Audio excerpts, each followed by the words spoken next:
The hot seaters can switch on their videos, please.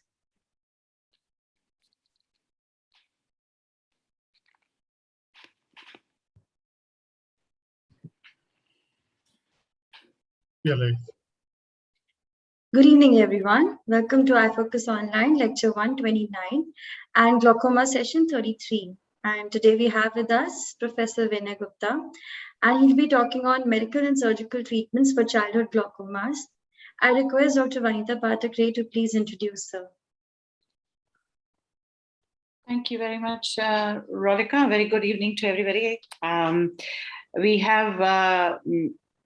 have entered the last week of the glaucoma module, and the last but one talk is going to be delivered by none other than Professor Viney Gupta, a very special guest here today from RP Center in Delhi.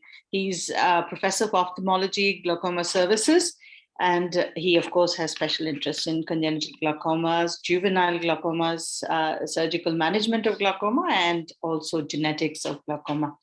He did his glaucoma fellowship at Melbourne at the Royal Victorian Eye and Ear Hospital in the years 2007-2008, and has a whopping 200 index publications, and has also co-authored several books.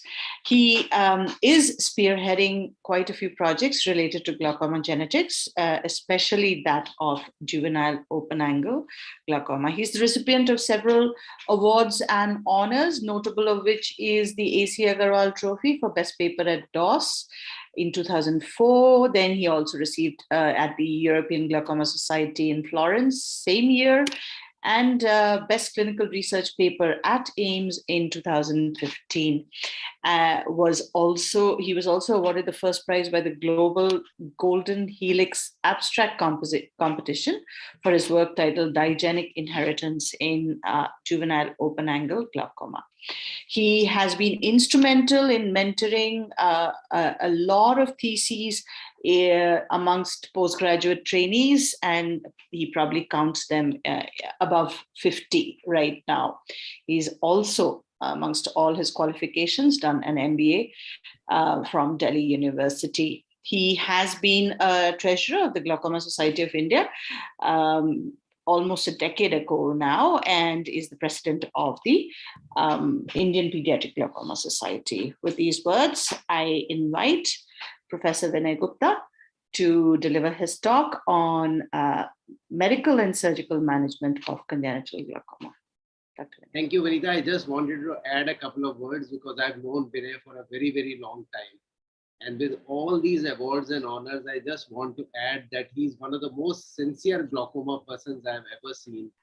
And his patients follow for years and years, and the most complicated congenital glaucomas with single tube, double tube, and whatnot. And he doesn't leave them till they are okay. So I really wish to come back. He, with all the awards, it is his practical skill which is really beyond imagination. So welcome, Viney. Thank you, sir. Thanks, Vanita, for the great introduction. So maybe I can share my screen now and go ahead with the talk. So I hope you guys can see the screen. Yes, sir. Okay, great. So so basically, I think most of the residents have already had an introduction to the childhood glaucomas. And I'm going to primarily take you through the management, which is mostly surgical, but in some cases, we do give medical management also. So basically, the childhood glaucomas are broadly divided into the primary congenital glaucomas and the glaucomas which are associated with developmental anomalies, which could be either ocular or systemic. And then the third are the secondary glaucomas, which are because of trauma, because of inflammation, or because of steroid use. So the major part of this talk concerns us with primary congenital glaucomas, which most of us are faced with during our career as ophthalmologists. So the prevalence of this disease is considerably high in our country, especially in regions where there is consanguinity. And the mode of inheritance is largely sporadic, The most commonly associated gene is the CYP1B1 gene.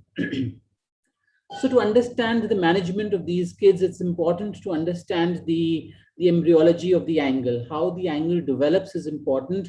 And a lot of it you can read in the books, but primarily you must understand that it is a process of cleavage and atrophy of the mesodermal tissue at the angle. So this is the angle, and this tissue undergoes an atrophy over a period of time. It undergoes a posterior movement, and I'm going to just show you what happens. So this was Anderson who showed that with time, as a child in utero is getting older during the 7th or 8th week of gestation, this movement happens posteriorly. You see, so if I could show you a video, this is how the posterior movement of the ciliary body and the uveal tissue happens so as to open up the area of the trabecular meshwork, and this is what it leads to ultimately, the trabecular meshwork lying here. So therefore, if this arrest happens, then the angle becomes immature, which we also call a dysgenetic angle. So in congenital glaucomas, the gonioscopic appearance of the angle is a high iris insertion, right? Because that iris and uveal tissue has just not migrated posteriorly, right? But in some cases, it may have migrated posteriorly, yet because of some abnormality, the trabecular beams are so thick that they become very compact to the sense that in such a way that they give appearance of a membrane. And Barkan had described this as a Barkan's membrane. So thick is this membrane, which that even if you cut, you need to cut this membrane so that the aqueous can egress, right? So then there are two theories basically. One theory says that there is a posterior movement, and if that doesn't happen, it leads to a high iris insertion. And another theory says that there is abnormality of the trabecular meshwork such that it leads to compaction of this tissue. Now, how is it important in management? Because if there is an abnormal tissue here at the angle, you can see that there is an abnormal tissue, which you can even see on ASOCT at the angle. You need to cut it.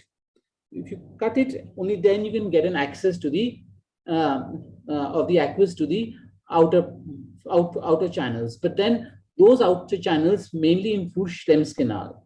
And another abnormality in these eyes is that the Schlemm's canal itself is absent. I'm going to show you another case here. You can see this abnormal tissue at the angle, and there is no Schlemm's canal here, right? So if there is no Schlemm's canal, even if you cut this tissue, the aqueous will not be able to egress out into the outflow channels, which is the Schlemm's canal. This is an eye. This is an eye of both eyes, sorry, of a patient, where you can see a normal looking angle and you can see an abnormal angle. So this is a unilateral congenital glaucoma this child came up with. Here you can see the trabecular meshwork and you can see the Schlemm's canal in high definition OCT. But you can see actually that in the eye which was glaucomatous, this child had a thick membrane and no Schlemm's canal. You can see a Schlemm's canal can now be beautifully seen on high definition OCT. So absence of the Schlemm's canal itself is a form of dysgenesis of the angle. So when you're talking of dysgenesis of the angle, we talk of high iris insertion, we talk of compaction of the meshwork or a membrane at the angle, or we talk of absence of the Schlemm's canal also. So what happens when the pressure rises in these children? The globe expands, especially if this pressure has arisen before the age of 3 years. So when this happens, the eye becomes large, the cornea stretches, the iris thins out, the ciliary body is splayed, and the zonules are all stretched out. Okay, so this is how a picture of an eye which is having buphthalmos, a congenital glaucoma, would look like on UBM. And here you can see that the entire iris is stretched out, right? And sometimes the anatomical abnormalities are so severe that the ciliary body could also be seen taking insertion from the posterior part of the iris. So there are a lot of anatomical abnormalities with the stretching of the eyeball that have to be noted. Now, this is important because when you're doing surgery, you have to understand the anatomical landmarks in these kids. Okay. Now, the clinical manifestation of a child of congenital glaucoma can be extremely varied. Now, if it depends upon when this immaturity of the trabecular meshwork led to a high intraocular pressure. If it happened in utero, That means it leads to a neonatal glaucoma. You may have extremely hazy corneas, a lot of photophobia and tearing of the eyes, etc., right? Which you can easily pick up when the child is born and is brought to you.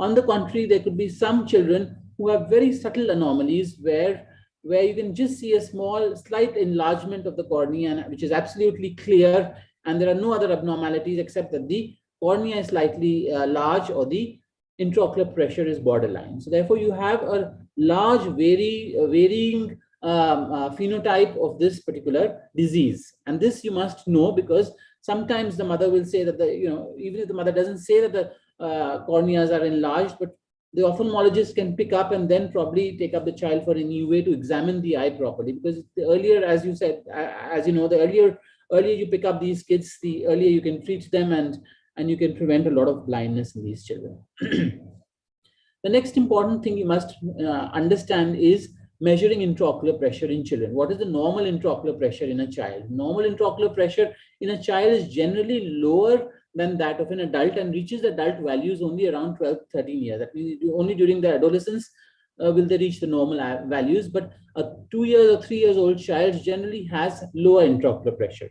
So therefore, even if you see a child with 20 or 21 intraocular pressure at 1 year of age, you have to be a little suspicious. Okay, how do you measure the intraocular pressure? There are different ways. There are different handheld tonometers that you have to use. One of them is Perkins. The other is the eye care tonometer. We also have the tono pen. So these are the three commonly used tonometers for kids. And I hope you guys have seen some of these tonometers, because it's important to know how they work. Another important thing that you must need to know is that when intraocular pressure in children is being measured under anesthesia, then it is imperative to know that anesthesia, most of the anesthetics slightly lower the intraocular pressure. So the reading, if you are getting as 20, may actually be 24 or 25 millimeters of mercury when the child is sitting or is out of anesthesia. So that is one important thing, is that the anesthetics generally lower the intraocular pressure. But at the same time, you have to also understand that when the child is intubated by the anesthetist, then the intraocular pressure may go up. So it's important to understand the timing when you have to measure the intraocular pressure. And this particular timing should be at least about 3 or 4 minutes after the induction of anesthesia, which means that you can ask the anesthetist when the child is stable or when the eyes of the child are in the center. That is the time when the IOP should be ideally measured, because that will not give you falsely low or falsely high readings. Another important thing when you're dealing with children with large eyes is to know what is the normal axial length of a child. So the normal axial length also increases along with the intraocular pressure, and you can see that the normal axial length is 18 millimeters. So if a newborn child or a 1-year-old child comes with a 22 or 23 millimeters of an axial length, then you have to understand that there is abnormality, right? So this normogram should also be at the back of your head when you're dealing with these kids. Now coming to the management of a child with primary congenital glaucoma or for any pediatric glaucoma is, what among the anti-glaucoma medications can you safely give a child? So alpha agonists, brimonidine is a no. It is not to be given in children less than 5 years. And between 5 to 10 years, you have to be a little careful in giving them. We have seen children going into hypotension. We've seen children going into coma because they were given alpha agonists when they should not have been given. Now, regarding beta blockers, it's important that when you're dealing with children less than 2 years of age or 3 years of age, best is to give them low dose beta blockers, because the children can develop bronchoconstriction if they are given the adult dose of 0.5%. So generally, betaxolol is preferred, and a 0.25% of timolol, if it has to be given, should be instilled. The other thing you must know is always tell the parents that they have to occlude the punctum. We do not want these beta blockers going into the systemic circulation. Pilocarpine and prostaglandins are relatively safe. Carbonic anhydrase inhibitors have been known to cause growth retardation in children. So Diamox generally should not be given for long periods of time and generally should be given only for emergency management of the raised intraocular pressure. So we come to the surgical management of this disease. Primary congenital glaucoma is primarily managed surgically. And if you hear a lot of glaucoma specialists, all of them will tell you that the first chance at surgery should be the best chance. You should do a surgery that gives you 95% success rate, and the child comes out and can live with that particular surgery for at least another 10-15 years. So therefore, you do not want to try surgeries which will give you 60% or 70% success rate. You would generally do a surgery which will give you high success rates. And among that is a combined trabeculectomy with a ab external trabeculotomy. So this is what we do.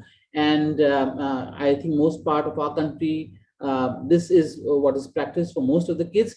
However, there are a lot of children in the West are generally treated with trabeculotomy alone or with goniotomy alone. So I'm going to tell you a little more about this. But at the moment, at the level of a resident, you must know how the surgery is done. So basically, the video is not. So basically, it is a limbal-based surgery when you're dealing with children. I mean, of course, we can do a fornix-based surgery also, but a fornix-based surgery means that you have to take up the child for multiple anesthesia. So what I'm showing you is what we do. That is a limbal-based trabeculectomy, and we will combine it with a trabeculotomy. So the idea of this surgery is that you're doing two surgeries. You're doing trabeculectomy, that means you're making an ostium, and at the same time, you are doing a trabeculotomy, that means you are making an incision in the Schlemm's canal and you are opening up the abnormal tissue that is overlying the Schlemm's canal. So that is the whole idea of doing these two surgeries. So you do two surgeries in such a, primarily because if one surgery fails, let's say trabeculotomy fails, the trabeculectomy can still be working. Or in other words, or vice versa, if trabeculectomy fails in this child because of fibrosis, then the trabeculotomy is always working. So you have a high success rates if you're combining these two surgeries. So that is important to understand. So the steps of trabeculectomy are more or less same, except for the fact that in these children, the sclera is stretched out, especially if the axial length is large. It's a ophthalmic eye, sclera is extremely thin. One has to be slightly careful when one is doing this flap making, the superficial flap making, right? So the idea is to make a large flap, to make a large ostium, and to allow enough of aqueous drainage such that the ostium doesn't close. Because in children, you must understand the fibrosis happens very quickly, right? So all you're doing is you are helping that immature trabecular meshwork to kind of work for the next 10 or 15 years. So that is why you're making this opening, and that's why you're kind of opening up this area, right? So trabeculectomy, I guess most of you should be well versed with, but there's nothing new except in this particular case, we are combining it with a trabeculotomy. So mitomycin can be applied both subconjunctivally and subsclerally. We tend to use the mitomycin subsclerally also, especially in children, because fibrosis in children is quite subscleral. So that is why it's important. So here I'm showing you how to do a trabeculotomy. So this is an ab externo trabeculotomy. That means you're doing it outside, from outside, whereas I'm also going to show you how an ab interno trabeculotomy can also be done, right? So this is an ab external procedure, and you can see that you have to first identify the Schlemm's canal. You have to see the egress of the aqueous from the Schlemm's canal, and what we use is AIIMS trabeculotome. So AIIMS trabeculotome is a metallic trabeculotome. It contains two arms. The lower arm will go into the Schlemm's canal, and the outer arm will guide where the lower arm is going. So you can come to know where the lower arm is going. The idea is to rupture that abnormal tissue that I showed you. The idea is to rupture it such that the aqueous can get access into the Schlemm's canal. So that is the whole aim of a trabeculotomy. So you do it on both the sides such that at least 120 degrees of the superior trabeculotomy is done. But then people say that doing a 360-degree trabeculotomy is better than doing just a 120 degrees trabeculotomy. So in most of the trabeculectomies, we do a paracentesis also, just to keep an area open from where you can do your titration, where you can inject air, and in some cases where the ASC gets shallow, you can open up the you can inject some viscoelastic and form the anterior chamber. So this is the basic technique of doing a trabeculotomy ab externo, and now is the creation of the ostium. So you finish up the surgery by suturing the scleral flap and the conjunctival flap, and this surgery has really given very extremely good long-term results that also I will show you. So the next procedure is the goniotomy. Goniotomy is an ab interno procedure. You use a knife to kind of cut that abnormal angle. So here you can see a very high iris insertion. In this congenital glaucoma, the iris is inserted anteriorly, right? And we use different types of lenses, which are gonio lenses. Now, these are not indirect gonioscopes, these are direct gonioscopes. So the direct gonioscopes are of many types. Okay, so this is a Swan-Jacob lens which has a handle, right? You should know what are the different types of direct gonioscopes. This is one of the direct gonioscopes which allows a direct visualization of the angle. So what you do is with the knife, you cut the angle, cut that abnormal tissue, you see the iris dropping, and you know that the goniotomy is done. So you can do goniotomy in two areas. So you can do at least 180 degrees, or you can even do 120 degrees and see how it works, right? You can repeat the goniotomy also. Then we have another procedure called the circumferential trabeculotomy, which I was telling you. You do a 360 degrees trabeculotomy. You use you use a catheter, which is illuminated and is very expensive. And you can do it ab externo. You take this catheter 360 degrees, bring it out from the other end, and you kind of rupture the Schlemm's canal this way. Okay, so you can see how the catheter is moving. You can see this is an illuminated catheter. It is moving all around. It's going to come out, and then you can kind of rupture it. So this is an ab externo procedure where you have done a 360 trabeculotomy, unlike the 120 degree trabeculotomy, which I showed you with the use of a relatively cheaper device, which is the AIIMS trabeculotomy. So here you can see this 360 degrees movement of this catheter, right? So as soon as this catheter comes out from the other end, you kind of pull both of them out, right? So the same thing which was done ab externo can also be done ab interno, which is called gonioscopic assisted transluminal trabeculotomy, and this is called GAT, right? And this has also been tried a lot in kids with relatively good success rates. But then most of these studies, because this was introduced very recently, are short term. So the results of surgery in primary congenital glaucomas are dramatic. And here you can see how a hazy cornea within a few weeks, sometimes in a few months, kind of completely clears up. So this is extremely gratifying.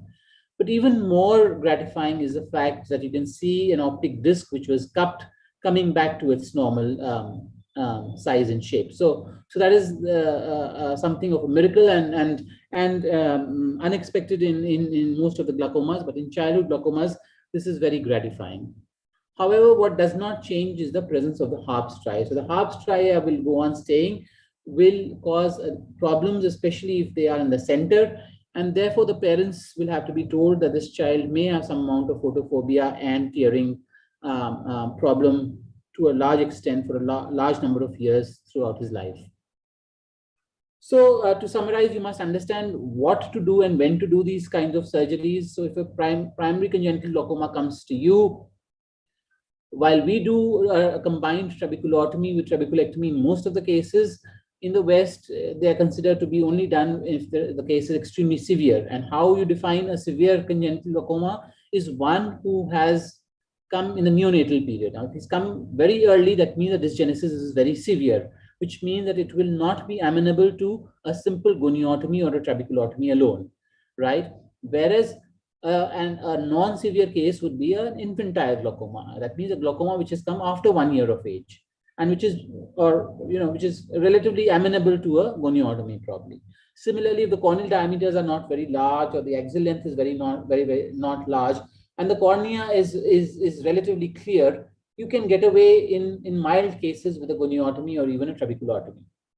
But in a severe case, it's best to do a surgery which is going to give you 100% success. So a trabeculotomy and with a trabeculectomy combined would be a better option. You must also know how to manage them, because these kids, even if you're not doing surgery, might be coming up. If you are an ophthalmologist in periphery, and the child comes up after surgery to you, you have to understand that this child would require multiple examinations, because it's lifelong disease. And at least in the first 2 years after surgery, every 6 months, you have to do an EUA. If you can't do an EUA, you can even sedate the child and take the intraocular pressure. And this has to be done till the child is, of course, old enough to get an OPD examination done. And all throughout this time, for every EUA or every time the child comes to you, you have to see that you do a refraction, you look at the fundus, and the importance of amblyopia therapy I'm going to tell you just now. Long-term therapy means you have to understand that there are many other problems associated with these children. If the cornea does not clear up, they might need a keratoplasty. If it's a unilateral glaucoma, it will end up in a squint. In some of the cases, because of surgery, there might be a cataract, right? And if there are ophthalmic eyes, if they're large eyes, you should never forget that a retina evaluation is important, because an axial length more than 26 millimeters would be associated with having retinal tears and holes, and these children have a higher propensity of having retinal detachment. So that has to be taken into account, and you must examine all of these things every time a child comes. What about the long-term visual outcomes of these children? On an average, you must know that a child with congenital glaucoma is a 40% chance that he will have a visual acuity of 618 or better. So such kind of prognosis to the parents that, most of the kids will have, most of these eyes will have vision between 660 and 618, but about 40%, at least in our scenario, can have good vision if they are managed properly. But the longer you follow them up, the longer you see these patients, you realize that because of the problems that I had mentioned to you, that means the cataract or the corneal problems or the retinal problems, over a period of time, their vision does tend to go down, and therefore, no matter what you do, the prognosis may not be so good as time goes by. So amblyopia was something that I wanted to really emphasize upon, because when we looked at our patients, we found that amblyopia was one of the major causes of visual deprivation in these children. Because if you do not manage their refraction, and you do not give them proper refractive correction, and you do not provide them with the timely refractions, these eyes develop amblyopia very quickly, and therefore that has to be managed. And if you are able to manage them, surprisingly, I can tell you, you can get even 6/6 vision in many of these children. We've recently done the study where we've used an iPad for children to monitor their perimetry. You must know that perimetry can now be done on an iPad, and that children would be happier to do their perimetry on an iPad than on a console of a Humphrey or Octopus or any other thing. So therefore, perimetry is available in children on an iPad. So that is important. And then you also must understand, this is an important question for theory as well as for your practical exams. If you get a child with congenital glaucoma, and I have already told you that it is said to be severe, especially if it is early onset. If it is neonatal onset, then you can expect that the disease would be extremely severe compared to if it is a late onset congenital glaucoma. Similarly, if the corneal diameters are very large, that itself, 14 millimeters and above, is an indication that there is an abnormality. Then you have an axial length, if it is very large, of 24 millimeters or more, that is means that there's a poor prognosis eye. And then again, if it is a unilateral disease, that eye is more likely to go into a dense amblyopia and therefore not have good visual outcomes.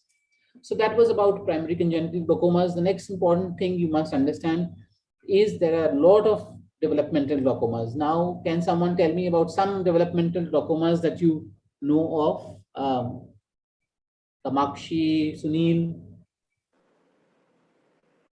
Due to ocular abnormality or systemic disease, Yeah. like Peters anomaly, aniridia, Okay. What else? or trisomy, or Axenfeld Riger. Good. Anything else? Anything that is systemic, has systemic associations? sir, trisomy, Ehlers-Danlos syndrome, and Sturge-Weber, okay. Now, what do you see here? Sure. Can you tell me what is the diagnosis, Sunil?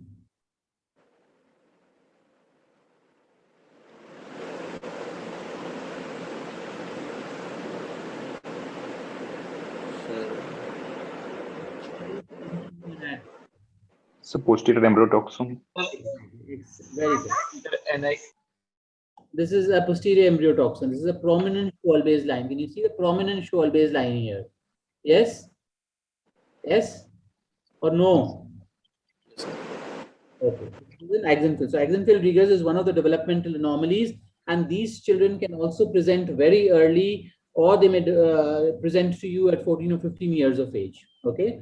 So therefore, you may have to kind of manage these glaucomas also. They are generally severe glaucomas, and the standard surgery for them would be a trabeculectomy alone. But then again, as I said, because they are severe glaucomas, generally don't do very well with one surgery, and sometimes multiple surgeries may have to be done. Okay, another difficult thing to manage is aniridia. Aniridia, which could be partial or a complete aniridia. Another difficult condition to manage, and some people try goniotomies, but primarily again, it's best to manage them with a trabeculectomy, with a trabeculotomy, or a trabeculectomy alone with mitomycin, right? So another difficult kind of. Apart from these two, which is aniridia and Axenfeld rigors, the others would be Sturge-Weber, PHPV, those associated with Peters, nevus of aorta, and neurofibromatosis. These are the conditions which you will find in children, and you have to be aware of them, that they are also the cause of pediatric glaucomas. So apart from primary congenital, a major chunk is also in our country secondary glaucomas. And children, the most common is trauma. Okay, so traumatic glaucomas are very common in our country, as also the steroid-induced glaucomas, because steroids are very easily available over the counter and cheap, and the parents will just go on buying them and putting them in the children's eyes till the children go bilaterally blind. So that said, you also have other rare forms of secondary glaucomas because of uveitis. Adherent leukomas in our country are very common because of keratomalacia, and rarely retinoblastoma. In fact, if you see a child who has come to you with the large eye, around 2 to 3 years of age, who has come with hyphema, with some mild trauma, always suspect retinoblastoma. There have been cases where retinoblastomas have been operated for congenital glaucomas, and that was wrong to do because they were not diagnosed. In fact, it's important to do ultrasound, a posterior segment ultrasound on all children that come to you with congenital glaucomas, because you need to rule out a retinoblastoma. It's imperative. Okay, we have burnt our fingers. We've done some surgeries in children that were apparently congenital glaucomas but turned out to be retinoblastomas later on. Right. So steroid-induced glaucomas is another big topic, and it is unfortunate that in our country it is a major problem. We see children with steroid-induced glaucoma primarily, as I said, because steroids are easily available. VKC is extremely common, vernal keratoconjunctivitis, and steroids are given for VKC. Now, Dr. Sunil, could you tell me what would be your first line of treatment when you see a child of vernal keratoconjunctivitis? Sunil, are you there? Sir, we can. Hello. Yes, sir. Sir, we can give antihistaminic. Antihistaminic won't do something. The child is really rubbing his eyes and very bad. We can give lower potent steroids, sir. Low potent. Anything else? Have you heard of Or we can like. Have you heard of tacrolimus ointment? We are giving cyclosporine. We can. Have you heard of tacrolimus ointment, Sunil? Yes or no? Yes, sir. Tacrolimus ointment is a good option, right? It's a steroid-sparing agent, and it's better to spare the steroids in children for as long as you can, primarily because you do not know which child is going to respond how, especially if that child is unlikely to follow up. You know, a younger child is more likely to develop a steroid response. Children in any way have a higher steroid response than adults. So it's important to give an alternative agent. So tacrolimus should be your first line of management of a VKC, right? So as I said, children are more responsive to steroids. Steroids generally do not use steroids as a first line of management. If you're using steroids, you have to ensure that you are able to measure their intraocular pressure. You have to ensure that you can see their fundus, document it, and you follow them up, right? Do not give a child or the parents steroids. And if you're giving them, you have to be very careful in telling them how and for how long they have to be using them steroids, right? So this is extremely important for you as residents.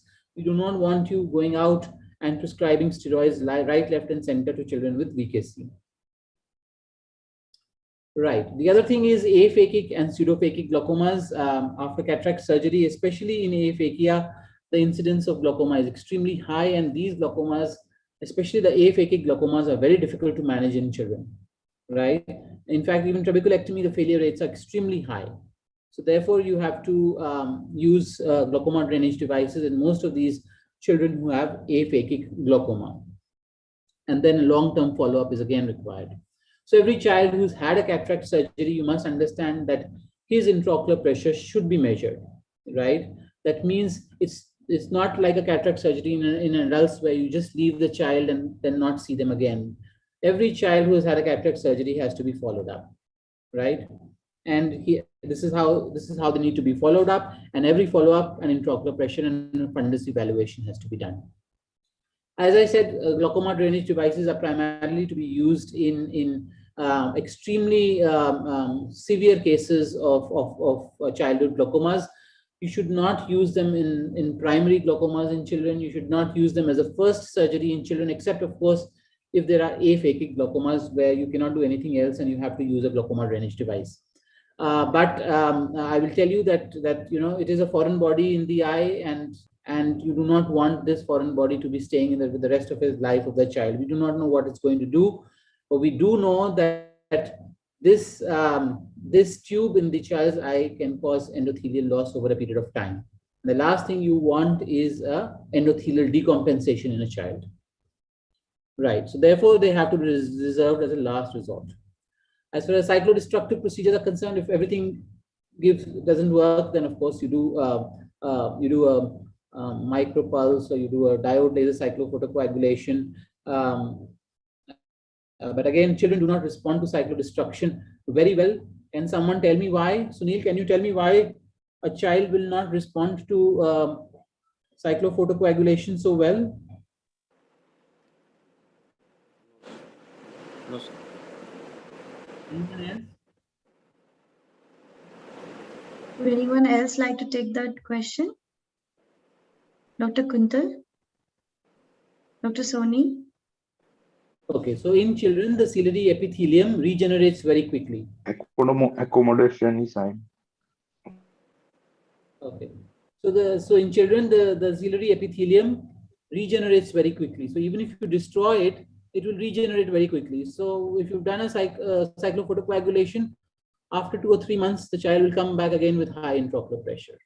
So it does not, the effect of cyclodestruction in children does not stay for very long, unfortunately. So these are the problems of glaucoma drainage devices in children. It encapsulates, the pressure goes up.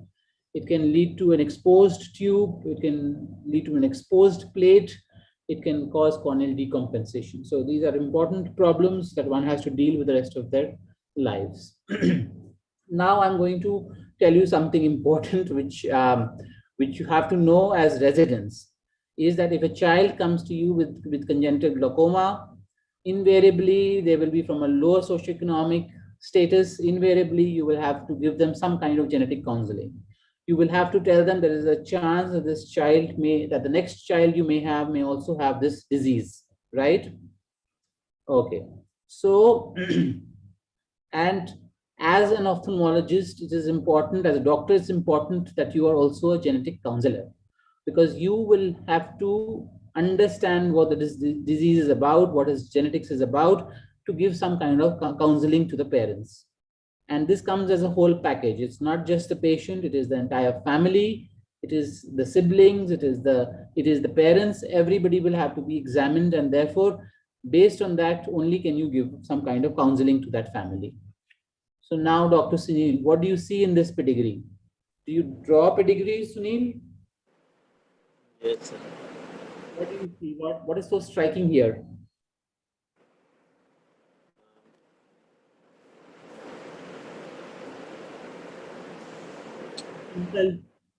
What is so striking in this pedigree?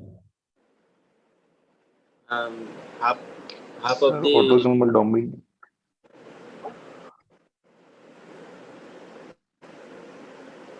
One thing we expect our residents is, as ophthalmologists, especially when they are dealing with genetic disorders, is to be able to draw pedigrees.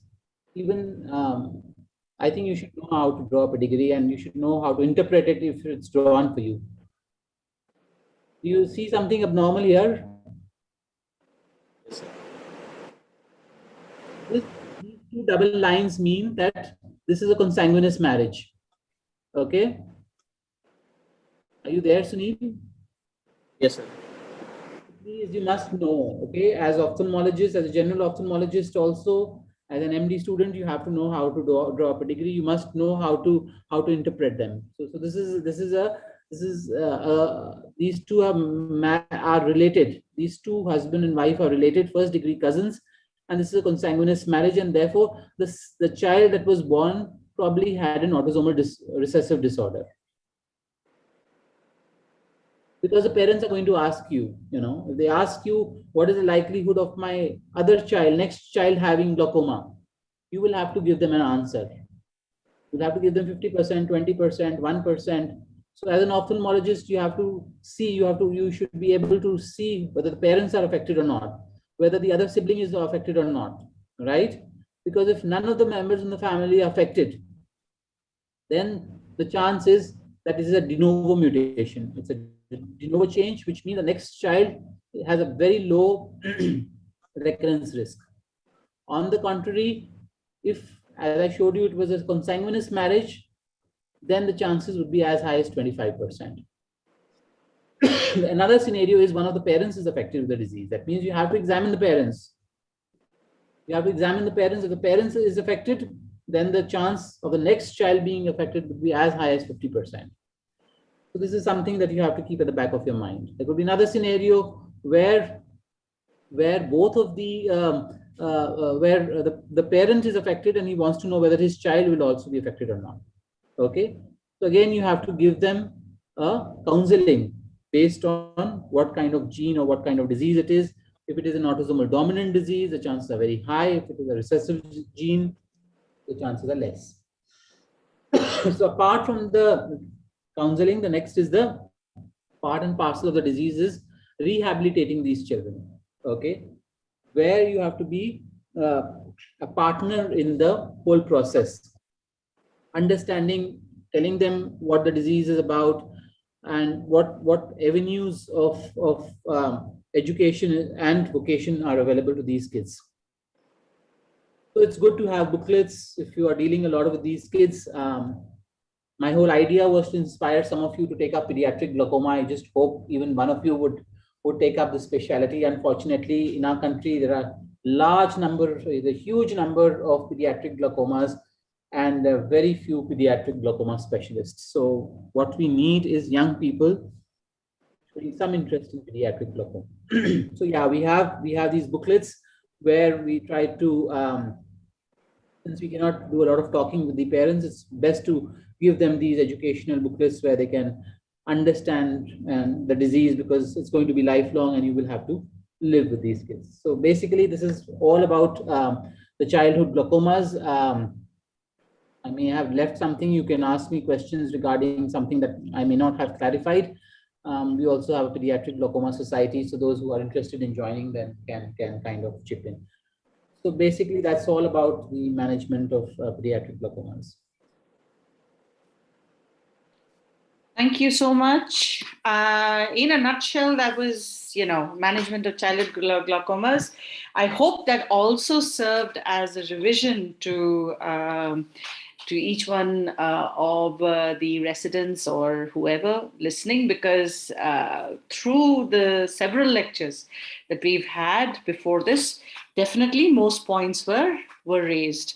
So I gathered that Sunil is your resident. No, he was the first person who joined in, and he had a right. Okay, I feel sorry for him, but it's all right. So at this point, I do request Dr. Harsh and Dr. Pradeep for their impression, and then we'll take some questions, if you don't mind. Thank you, Vinay. I think that was wonderfully done, because like rightly Vanita said, and actually Vinay was asking me that they have already covered so many things, so it does not matter, because it is a difficult subject which people do not come across very commonly. And therefore for the kids, it is really good that you revised most of the things very slowly, very clearly, and that was very nicely done, plus adding on the how, because very rightly asked that most of the parents will ask, what will happen to my next kid? Should I have the next kid or not? And I think they will, the students here will get an idea about how to answer them, and they will then again probably read more and get to know more of these things.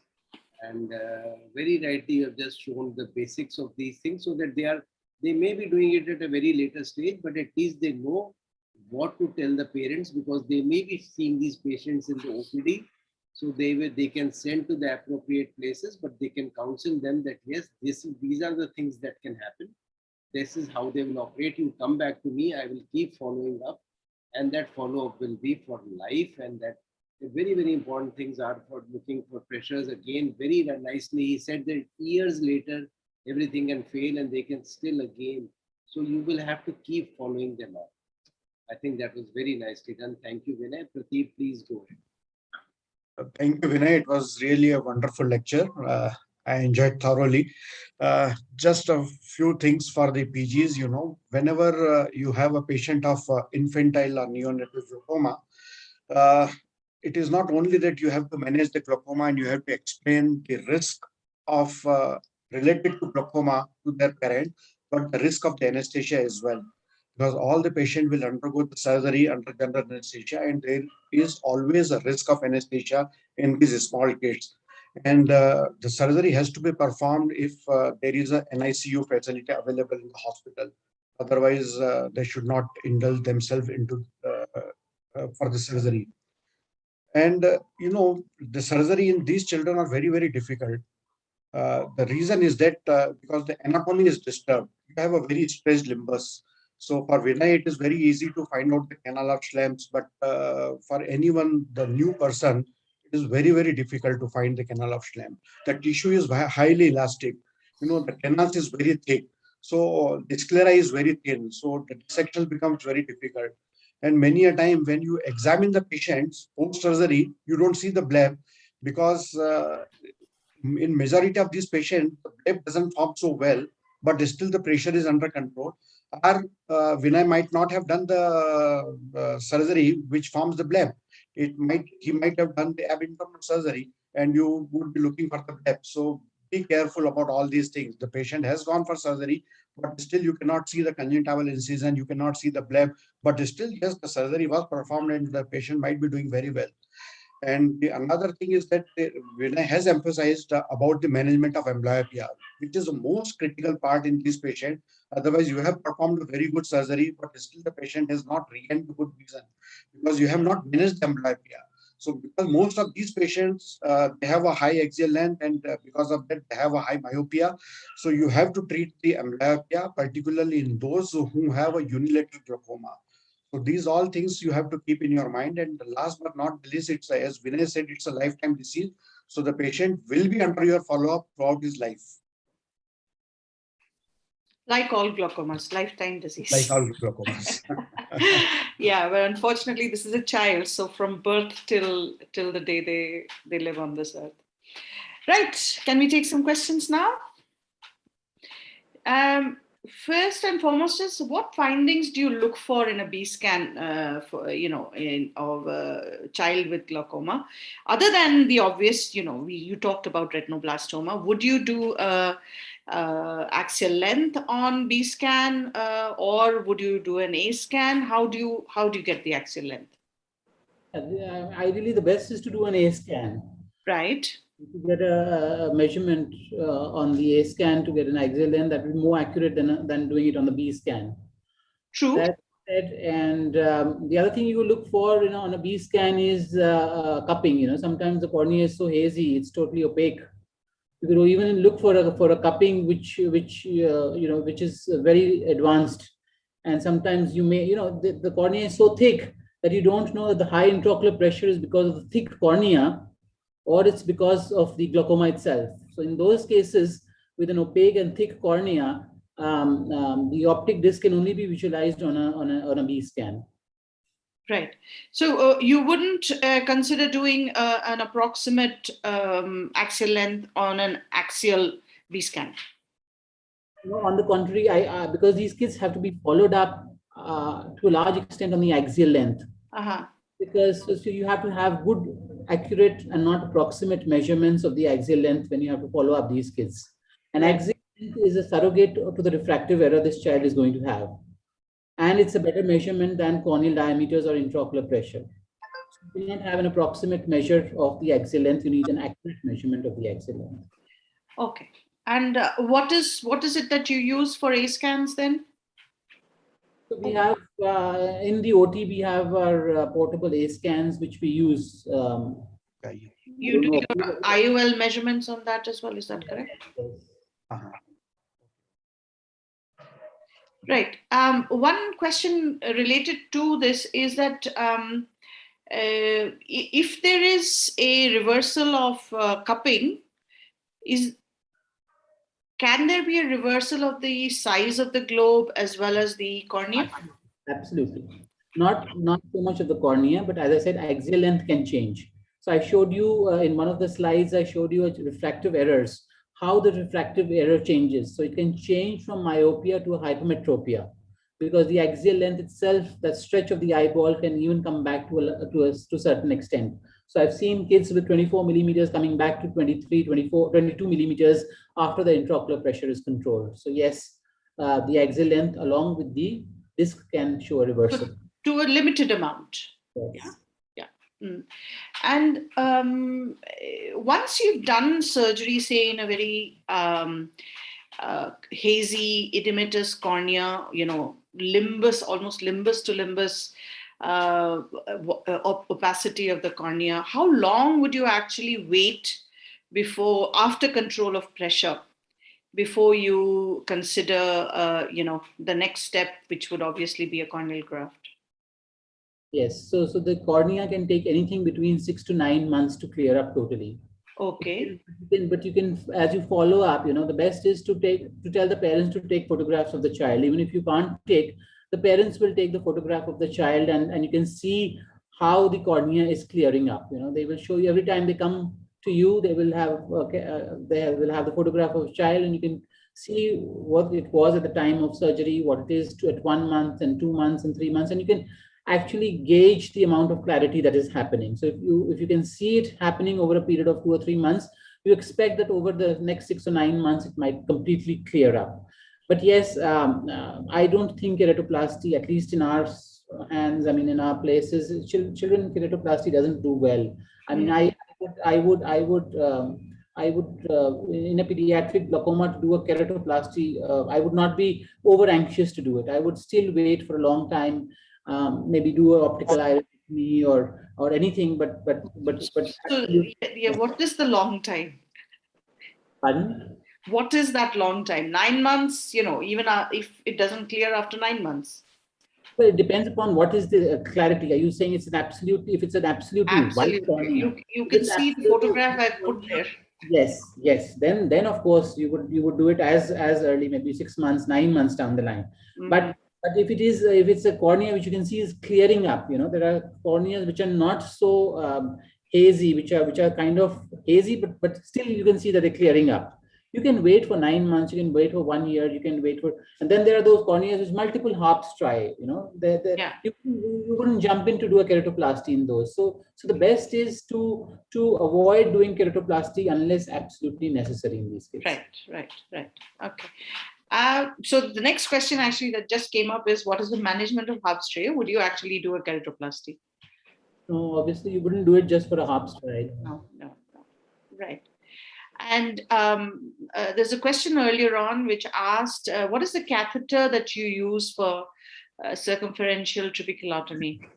Yeah, so you can even use a proline suture instead of a catheter. The catheter which is illuminated is generally used to come with from DORC, but I think they stopped making it. I mean, it was extremely expensive. So therefore, it's an illuminated catheter from DORC. That is the catheter we used. But you can use a proline suture, a 40 proline also. Do you do that? Do you use a proline doing an ab? I haven't done an ab interno 360 degrees. That's the gapped, but an ab externo can also be done with a proline suture. If you use a proline, the problem with the proline suture is that if it gets stuck somewhere, it's very difficult to kind of manipulate it and advance it. Whereas the catheter is much easier to kind of manipulate. So therefore, we had preferred to use a catheter instead of a proline ab externo. So it's if it's not available at the moment from DORC, there are others who are making it. Yeah. Their availability is not there for you, or access to them. I don't know if you know of any catheters which are available. I don't really know. No, I don't. So no, I just wondered whether you knew. And you did show the trab and trab in an eye where the cornea was relatively pretty clear. And would goniotomy not be your first choice? So as I said, you see, if you're dealing with a 0.8, 0.9 cup, an advanced severe case of childhood glaucoma, and the cornea is large, you cannot get away just doing with the goniotomy, because you want low pressures. Goniotomy will give you pressures of 17, 18. It will not give you 10, 12 pressures. That 0.8 cup will not reverse unless the pressure is lower to 12, 14, which could only be done with a trabeculotomy with trabeculectomy. So therefore, you have to also look at the optic disc, even if the cornea is clear and it's not so large. But if the cup is near total, that means it's a severe case of glaucoma. It's an advanced glaucoma. It's better to do something which is more, better success rate giving. Yeah. Right. So actually, Sunil has a question for you. Even long-term corneal opacity can lead to amblyopia. Definitely it can. In that case, what will be the plan of management? Exactly. Good. Very good, Sunil. So long-term corneal opacity very grateful. have to be dealt with, not with a keratoplasty, but if you can manage with an optical iridectomy, that will be a better option. Because if you do keratoplasty in these children, as I said, it can totally opacify. So even if there is a mild opacity, it can become, if the graft fails, it's going to be really bad for that eye. So if you're dealing with a congenital glaucoma and there's a mild or a moderate corneal opacity, just let it be. I mean, it will cause some amount of amblyopia, but but even a 636 vision or 660 vision in that eye is better than hand movements close to face, that you might end up with a keratoplasty long term. Right. I think consanguineous marriage. There was one person who asks about what is a consanguineous marriage. no. The person asked was replying to your question. Oh, okay. Yes. When She you replied said to your double question. lines, Okay. the double lines mean consanguinity, which was correct. Yeah. Okay. Yeah, that's correct. Yeah. Any other questions that pop up? If not, I think thank you very much for a very Pranita has a question, I believe. There is a one question, okay. The question is,